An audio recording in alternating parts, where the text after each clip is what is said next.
প্রলয়ঙ্করী বন্যায় 11 জেলায় 18 প্রাণহানি, অর্ধকোটি মানুষ ক্ষতিগ্রস্ত। পানি কমতে থাকলেও খাদ্য বাসস্থান সংকটে মানবিক বিপর্যয়।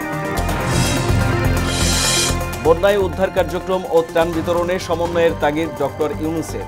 সরকারের পাশে থাকার আশ্বাস এনজিও প্রতিনিধিদের। নেতাকর্মীদের বন্যার্তদের পাশে দাঁড়ানোর আহ্বান তারেক রহমানের।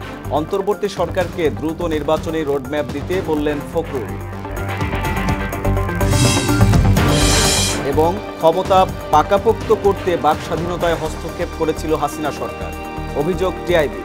ব্যক্তির গোপনীয়তা রক্ষায় উদ্যোগ নেয়ার তাগিদ।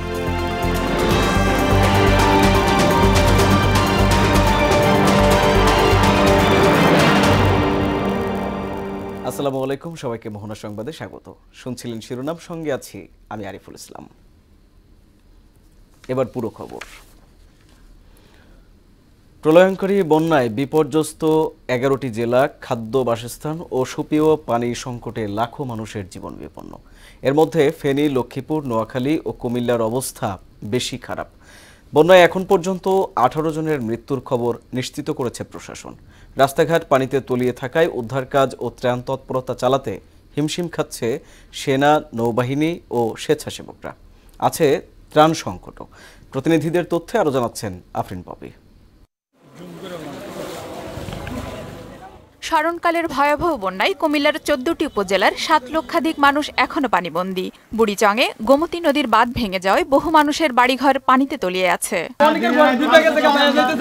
মালামাল থেকে মানুষ সারা রাত দিন আমরা 24 ঘন্টা আমরা এখনো খানাই খেতে পারছি না ঠিক মতো। গরু বা চুলই আপনার সব খাইতো সবই আছে, আপনারও যাই যাচ্ছে না। চালের উপরে পানি যাচ্ছে মানুষের উপর দিয়ে, এবং গলহমান পানি, মানুষ বাইরেতে পারতেছে না, এবং খাবারের হাহাকার।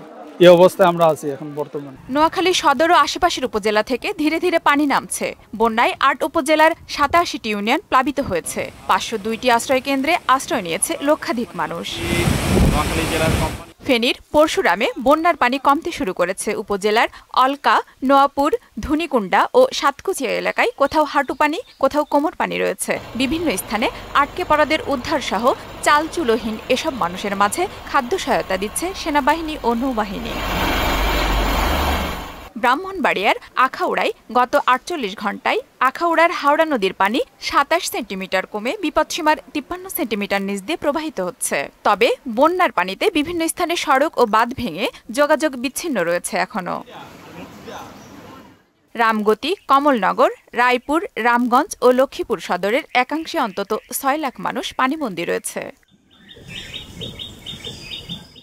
হবিগঞ্জে উজানের ঢল কমে যাওয়ায় নদী ও লোকালয়ে পানি কমতে শুরু করেছে। এখনও সহস্রাধিক বানভাসী মানুষ 7টি আশ্রয় কেন্দ্রে আছে বলে জানিয়েছে প্রশাসন।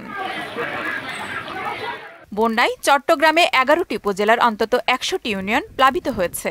এর মধ্যে মিরসরাই ছাড়া বাকি উপজেলার বন্যা পরিস্থিতি উন্নতির দিকে। খাগড়াছড়িতে চেঙ্গি, মাইনী ও ফেনী নদীতে বন্যার পানি বিপদসীমার নিচে নেমে এসেছে। ক্ষতিগ্রস্তদের মধ্যে শুকনা খাবার বিতরণ সহ সার্বিক সহায়তা করছে সেনাবাহিনী, বিজিবি, প্রশাসন সহ বিভিন্ন সংগঠন। আফরিন পপি, মোহনা সংবাদ। স্মরণকালের ভয়াবহ বন্যায় তলিয়ে আছে ফেনীর বিস্তীর্ণ জনপদ। ব্যক্তিগতভাবে অনেকেই এগিয়ে এলেও বন্যার্তদের সহায়তায় অনেকটাই ম্লান সরকারি বেসরকারি কার্যক্রম। এদিকে ত্রাণ সংকটে সবচেয়ে বেশি কষ্টে আছে ফেনী সদর থানার সরিষাদি ইউনিয়নের বন্যা দুর্গতরা। ব্যক্তি উদ্যোগে কিছু সহযোগিতা কপালে জুটলেও তা প্রয়োজনের তুলনায় নগণ্য। ফেনী থেকে আরও জানাচ্ছেন হুমায়ুন কবির। ফেনী জেলার পরশুরাম, ফুলগাজী, দাগনভূঞা, সোনাগাজীর পাশাপাশি সদর থানার অধিকাংশ ইউনিয়ন এখনো পানিতে তলিয়ে আছে। ঘরবাড়ি তলিয়ে যাওয়ায় ভেলাচরে কিংবা বুকো কোমর সমান পানি পেরিয়ে গবাদি পশু আশ্রয় নিচ্ছেন বিভিন্ন জায়গায়। একবার দরকারে রাস্তা হতে তেমন লুঙ্গি একটা বিষয়, আর একটা দরকারে মানে আপনার গাড়ি হতে তেমন কি করবো, লুঙ্গি দুগা তিন কুমিল্লা সরকার বায়তুনে আসি আঙ্গো বাড়িতে একবারে এত দূর হানি হয়ে গেছে, ঘরে এত দূর হয়ে গেছে, সব মাংসা মানুষ সব নষ্ট হয়ে গেছে, কিছু আনতে পারেনি, খালি মানুষ আইসি খালি এই বাজারে ব্যাক রয়েছে। সরিষাদি ইউনিয়নের 9টি ওয়ার্ডে 2 লক্ষাধিক মানুষের বসবাস। বাড়িঘর তলিয়ে যাওয়া প্রায় 5 শতাধিক মানুষ গবাদি পশু নিয়ে আশ্রয় নিয়েছেন সরিষাদি উচ্চ বিদ্যালয়ে। এছাড়া ইউনিয়ন পরিষদ কার্যালয়, বালিকা বিদ্যা নিকেতন, মিন্দিয়া মাদ্রাসা সহ বিভিন্ন শিক্ষা প্রতিষ্ঠানে আশ্রয় নিয়েছেন হাজারো মানুষ। ফেনী সদর উপজেলার সরিষাদি ইউনিয়নের সুন্দরসর এখানে আবুপুর দিয়ে অনেক লোক, অর্থাৎ আবুপুর হয়ে অনেক লোক এখানে এই সড়ক দিয়ে যাতায়াত করে। আপনারা দেখতে পাচ্ছেন যে সড়কটির উপরে কিন্তু অনেক পানি কিন্তু জমে গেছে, এখানে হাঁটু সমান পানি। এখানে আমরা বিভিন্ন জায়গা থেকে শুধু হাঁটু সমান না, কোনো সমান পানি উঠে গেছে। অর্থাৎ যারা বাসা বাড়িতে আছে তারা কিন্তু অধিক কিন্তু আশ্রয় কিন্তু আশ্রয় নিয়েছে। ব্যক্তিগত উদ্যোগে বানভাসীদের সহযোগিতা করা হলেও এখনো সরকারি বেসরকারি পর্যায়ে তেমন কোনো প্রতিষ্ঠান ত্রাণ নিয়ে এগিয়ে আসেনি। এখন সরকারি পর্যায়ে কোনো ত্রাণ আমাদের এখানে এখনো আসি পৌঁছায়নি। তবে সাধারণ মানুষ যাদের কাছে বিত্তবান, যাদের কাছে আছে, তাদের হাত প্রসারিত করে দিয়েছে। আজকে পর্যন্ত তারা আমাদেরকে, যারা আশ্রয় কেন্দ্রে আশ্রয় নিয়েছে বানবাসী, তাদেরকে সহযোগিতা করে আসতেছে। এবং সরকারি কোনো সহযোগিতা আমাদের মাঝে এখনো পৌঁছায় নেই। আমাদের সবাই ব্যক্তিগত উদ্যোগে, সবাই নিজ নিজ উদ্যোগে সবাই হাত প্রসারিত করছে, সহযোগিতার হাত এইভাবে আমরা এই পর্যন্ত চালিয়ে আসছি। এবং দূর দূরান্ত থেকে শুকনো খাবার এবং ওষুধ নিয়ে অনেকে ছুটে এসেছেন বানবাসীদের পাশে। কিছু মেডিসিন শুকনো খাবারের মধ্যে আমরা যেমন নিয়ে আসছি, মুড়ি নিয়ে আসছি, বিস্কুট নিয়ে আসছি, তারপরে হচ্ছে নিরাপদ পানি নিয়ে আসছি। সরকারের থ্রুতে পাইতেছি না, বুঝছেন। আমরা অসহায় মানুষ, আমরা ঘর দরজা সবাই আমরা পানিতে, আমরা শুধু হিন্দের বস্ত্র লয়ে বাইরে গেছি। মহাদুর্যোগের সময় সরিষাদি উচ্চ বিদ্যালয়ে আশ্রয়দাতাদের কৃতজ্ঞতা জানান বন্যা দুর্গতরা। এখানে আমরা 10 বাসী যাবে, এখানে খাওয়াদের, খাদ্যদের, নাস্তাদের, বাদদের, যাদের আলহামদুলিল্লাহ স্যার সরকারের পক্ষের কিছু দিতেছে না। এখানে 10 বাবাই খাওয়াইতেছে। আমাদের এখানে এলাকার লোকজন আমাদের খাওয়াইতেছে, সরকারি দেখে আমরা কিছুই পাইতেছি না। ভয়াবহ এই মানবিক বিপর্যয় থেকে লাখো মানুষকে রক্ষা সবাইকে সহযোগিতার হাত বাড়ানোর আহ্বান জানিয়েছেন বানবাসীরা।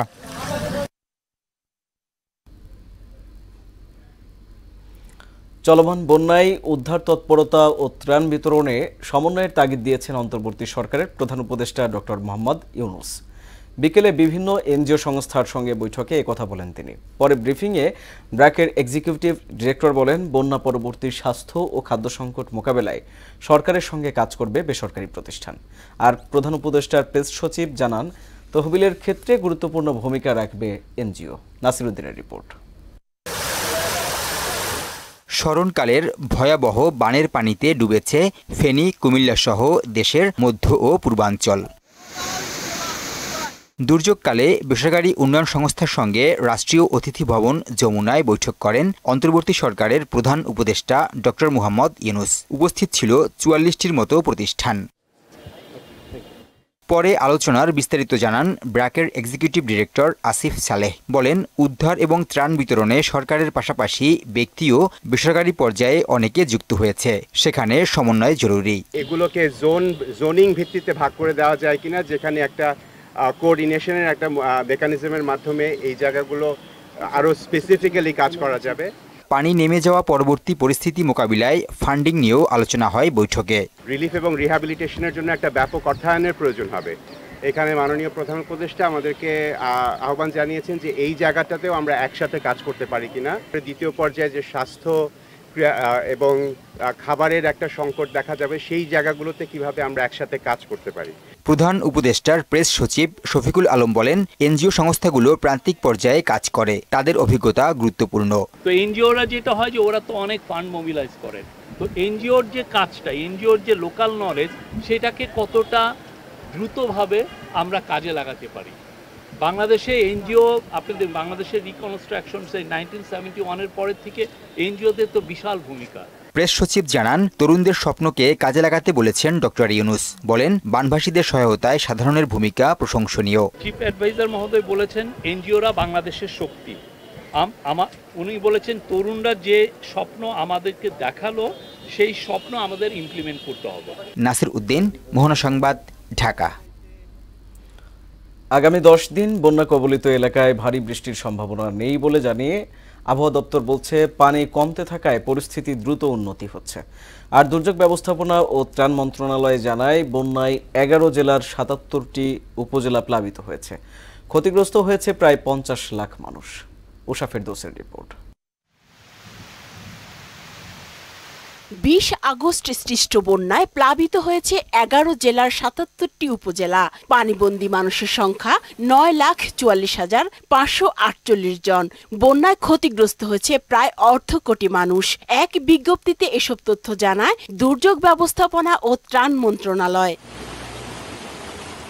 সচিবালয়ে নিজ দপ্তরে সংবাদ সম্মেলন করেন দুর্যোগ ব্যবস্থাপনা মন্ত্রণালয়ের সচিব কামরুল হাসান। মারা গেছে এ পর্যন্ত 18 জন, গতকাল ছিল 13 জন যারা গেছে। এর মধ্যে কুমিল্লা 4 জন, ফেনী 1 জন, নোয়াখালী 3 জন, চট্টগ্রাম 5 জন, ব্রাহ্মণবাড়িয়াতে 1 জন, লক্ষ্মীপুর 1 জন, কক্সবাজারে 3 জন।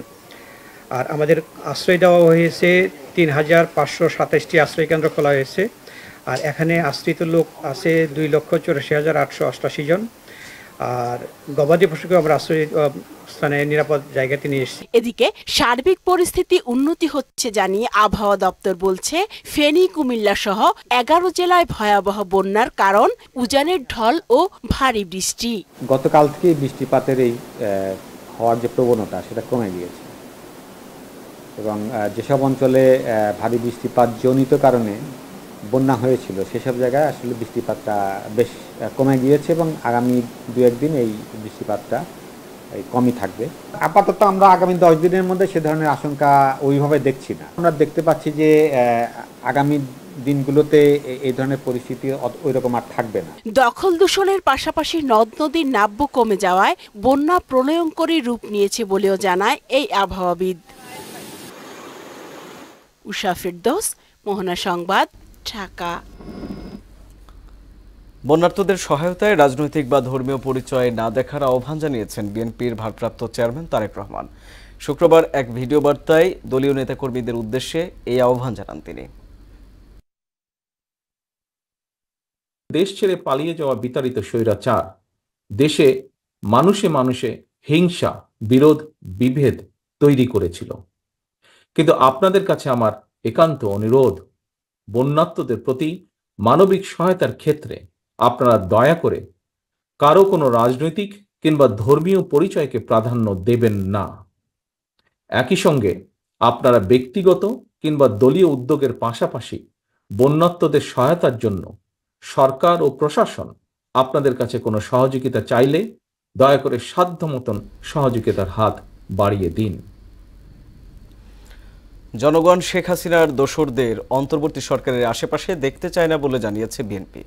এছাড়া যৌক্তিক সময়ের মধ্যে সংস্কার শেষ করে বর্তমান সরকারের কাছে নির্বাচনমুখী রোডম্যাপ চান দলটির মহাসচিব মির্জা ফখরুল ইসলাম আলমগীর। এদিকে ভারতের পানি সন্ত্রাসের প্রসঙ্গে নাগরিক ঐক্যের সভাপতি মাহমুদুর রহমান মান্না বলেন, বন্ধুত্বের মুখোশে দেশটির প্রভুত্বের দিন শেষ হয়ে গেছে। রাজধানীতে এক অনুষ্ঠানে অংশ নিয়ে তারা এসব কথা বলেন। রেজা খানের রিপোর্ট। জাতীয় প্রেস ক্লাবে সাবেক প্রধানমন্ত্রী কাজী জাফর আহমেদের নবম মৃত্যুবার্ষিকী উপলক্ষে আলোচনা সভার আয়োজন করে ভাসানী অনুসারী পরিষদ। এতে নাগরিক ঐক্যের সভাপতি মাহমুদুর রহমান মান্না প্রতিবেশী দেশ ভারতের পানি সন্ত্রাস ও মিথ্যাচারের প্রসঙ্গ উল্লেখ করে বলেন, বন্ধুর বেশে দেশটির প্রভুত্ব করার দিন শেষ হয়ে গেছে। পানি সন্ত্রাস করা হচ্ছে, কেন এতগুলো পানি এলো? জানাবেন যে এইরকম একটা পরিস্থিতি হয়েছে, আমরা নিজেদের বাঁধ নিয়ন্ত্রণ করতে পারছি না, আমরা আমাদের সুইচ গেটগুলো খুলে দেবো অথবা বাঁধগুলো খুলে দেবো, সেইটা তারা করে নাই এবং তারপরে মিথ্যাচার করেছে। তুমি যদি বন্ধু হয়ে আমাদের প্রভু সাজবার চেষ্টা করো, ওই দিন শেষ হয়ে গেছে। এ সময় বর্তমান সরকারের চারপাশে এখনো শেখ হাসিনার অনুচররা ঘোরাফেরা করছে অভিযোগ করে অবিলম্বে তাদের অপসারণের দাবি জানান বিএনপি মহাসচিব। যে সমস্ত ব্যক্তিরা হাসিনার পাশে থেকে, হাসিনার সঙ্গে থেকে তার দোসর হয়ে তারা মানুষের উপর নির্যাতন নিপীড়ন করেছে, লুটপাট করেছে, দেশের বাজার করে দিয়েছে, তাদেরকে আমরা আশেপাশে দেখতে চাই না। দ্রুত আইন শৃঙ্খলা পরিস্থিতি স্বাভাবিক করে প্রয়োজনীয় সংস্কারের মাধ্যমে নির্বাচনমুখী রোডম্যাপ দাবি করেন মির্জা ফখরুল ইসলাম আলমগীর। আমরা দেখতে চাই যে প্রধান উপদেষ্টা তিনি অতি দ্রুত জনগণের সামনে তিনি কি করতে চান তা উপস্থাপন করবেন, একটা রোডম্যাপ দিবেন কিভাবে তিনি অতি দ্রুত একটা নির্বাচনের ব্যবস্থা করবেন। রাজনৈতিক দলগুলোর সঙ্গে মতবিনিময়ের উদ্যোগ সহ পাল্টা অভ্যুত্থান ষড়যন্ত্র রুখে দেওয়ার ব্যাপারে সজাগ থাকতে সরকারের প্রতি আহ্বানও জানান তিনি। প্রতি বিপ্লব যেন না ঘটে, যারা রাজনীতি করছেন তাদের সঙ্গে অবশ্যই তাদেরকে মত বিনিময় করতে হবে। রেজা খান, মোহনা সংবাদ, ঢাকা। রাজধানীর মোহাম্মদপুর থানার একটি হত্যা মামলায় গ্রেপ্তার হয়েছেন সাবেক সংসদ সদস্য সাদেক খান। শনিবার সন্ধ্যায় রাজধানীর তেজগাঁও নাকালপাড়া থেকে তাকে গ্রেপ্তার করে ঢাকা মহানগর গোয়েন্দা পুলিশ। এদিকে 2 কলেজ ছাত্র নিহতের ঘটনায় করা পৃথক মামলায় সাবেক আইনমন্ত্রী আনিসুল হক, সাবেক প্রধানমন্ত্রী শেখ হাসিনার উপদেষ্টা সালমান এফ রহমান ও ন্যাশনাল টেলিকমিউনিকেশন মনিটরিং সেন্টারের সাবেক ডিজি অবসরপ্রাপ্ত মেজর জেনারেল জিয়াউল আহসানকে আবারও 5 দিন করে রিমান্ড দিয়েছে সিএমএম আদালত। এর আগে হকার শাহজাহান আলী হত্যার ঘটনায় নিউ মার্কেট থানার মামলায় তাদের 10 দিনের রিমান্ড দেওয়া হয়। এছাড়াও আলাদা মামলায় সাবেক সমাজকল্যাণ মন্ত্রী দীপুমণিকে 4 ও সাবেক চিফ হুইপ আসমা ফিরোজের 7 দিনের রিমান্ড মঞ্জুর করেছে আদালত।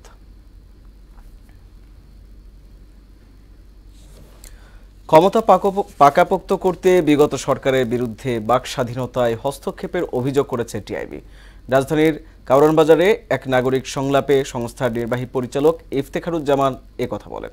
এতে ব্যক্তির গোপনীয়তা সুরক্ষিত রাখতে আইন ও নীতিমালা প্রণয়নে সর্বোচ্চ গুরুত্ব দেওয়ার পরামর্শ দিয়েছেন বক্তারা।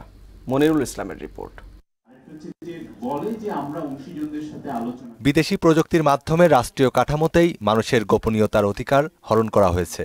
রাষ্ট্রের নিরাপত্তার ধুয়ো তুলে ভিন্নমত দমনে মানুষের ব্যক্তিগত ডিভাইসে আড়িপাতা যেন স্বাভাবিক ঘটনায় পরিণত হয়েছিল বিগত আমলে। রাষ্ট্রের এমন চর্চা বন্ধে অংশীজনদের নিয়ে নাগরিক সংলাপের আয়োজন করে সিভিল রিফর্ম গ্রুপ।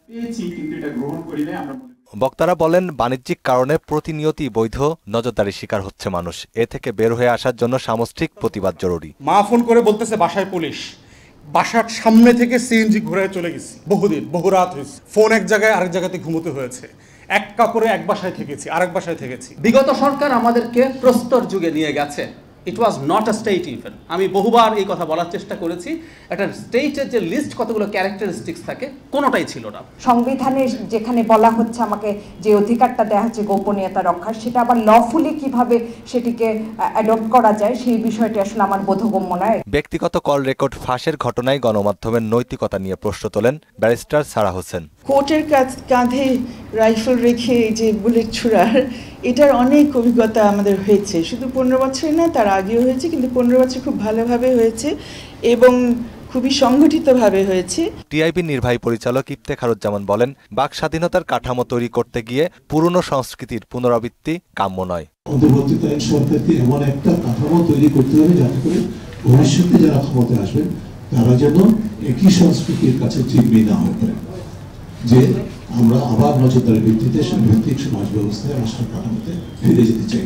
সেই অবস্থাকে প্রতিহতকারের জন্য প্রয়োজনীয় যা করা দরকার সেটা আমাদেরকে সকলে সংগতভাবে করার জন্য প্রদান রাখতে চেষ্টা করতে হবে। আড়িপাতার সঙ্গে জড়িত সরকারি সংস্থা এনটিএমসি এবং ডটকে বিলুপ্ত করার তাগিদ দেন ইফতেখারুজ্জামান। আড়িপাতার সংস্কৃতি এটা কিন্তু একটা সাময়িক বিষয় ছিল না। মনিরুল ইসলাম, মোহনা সংবাদ, ঢাকা। এইচএসসি পরীক্ষায় অটো পাস চায় না অধিকাংশ শিক্ষক, শিক্ষার্থী ও অভিভাবক। সম্পূর্ণ পরীক্ষা ছাড়া ফলাফল ঘোষণা শিক্ষার্থীদের ক্যারিয়ারে দীর্ঘমেয়াদী নেতিবাচক প্রভাব ফেলবে বলে আশঙ্কা তাদের।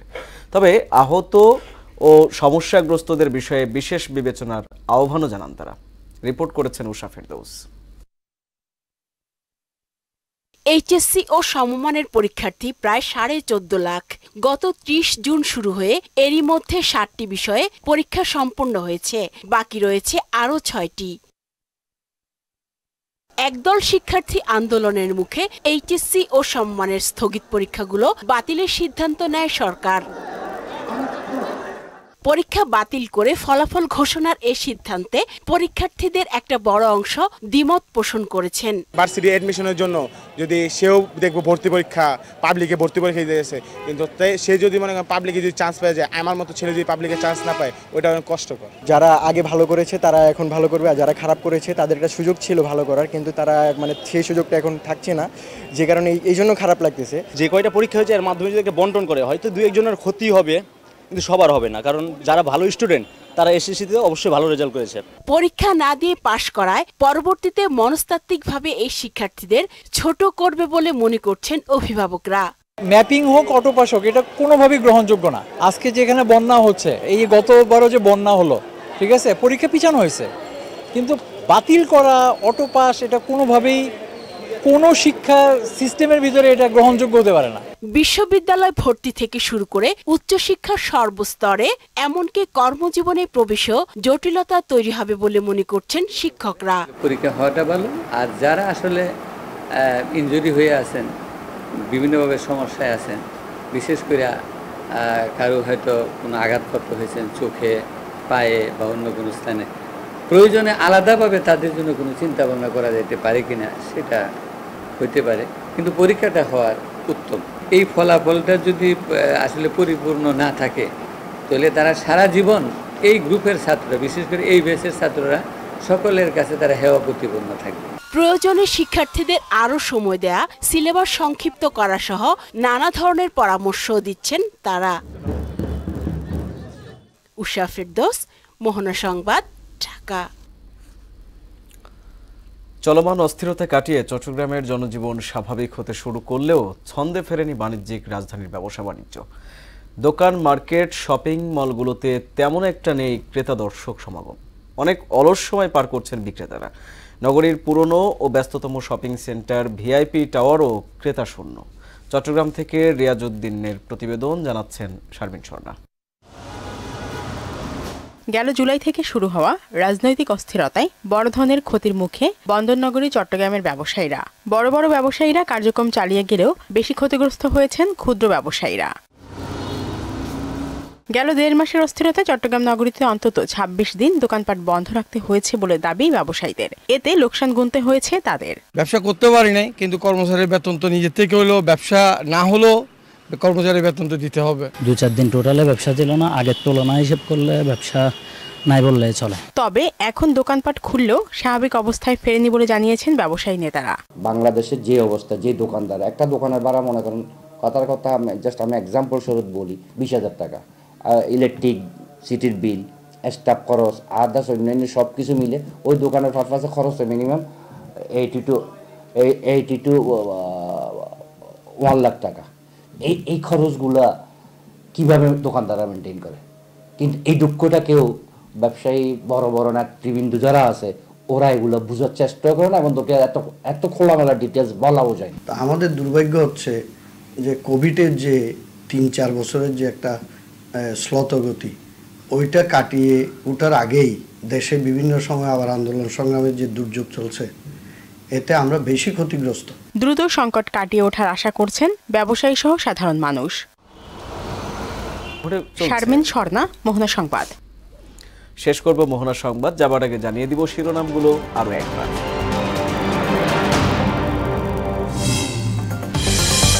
প্রলয়ঙ্করী বন্যায় 11 জেলায় 18 প্রাণহানি, অর্ধ কোটি মানুষ ক্ষতিগ্রস্ত। পানি কমতে থাকলেও খাদ্য বাসস্থান সংকটে মানবিক বিপর্যয়। বন্যায় উদ্ধার কার্যক্রম ও ত্রাণ বিতরণে সমন্বয়ের তাগিদ ডক্টর ইউনূসের। সরকারের পাশে থাকার আশ্বাস এনজিও প্রতিনিধিদের। নেতাকর্মীদের বন্যার্তদের পাশে দাঁড়ানোর আহ্বান তারেক রহমানের। অন্তর্বর্তী সরকারকে দ্রুত নির্বাচনী রোডম্যাপ দিতে বললেন ফখরুল। এবং ক্ষমতা পাকাপোক্ত করতে বাক স্বাধীনতায় হস্তক্ষেপ করেছিল হাসিনা সরকার, অভিযোগ টিআইবি। ব্যক্তির গোপনীয়তা রক্ষায় উদ্যোগ নেওয়ার তাগিদ। এই ছিল মোহনা সংবাদে। মোহনার সবশেষ খবর জানতে ভিজিট করুন www.mohana.tv। সংবাদ দেখতে পারেন ফেসবুক, ইউটিউবেও। এতক্ষণ সঙ্গে থাকার জন্য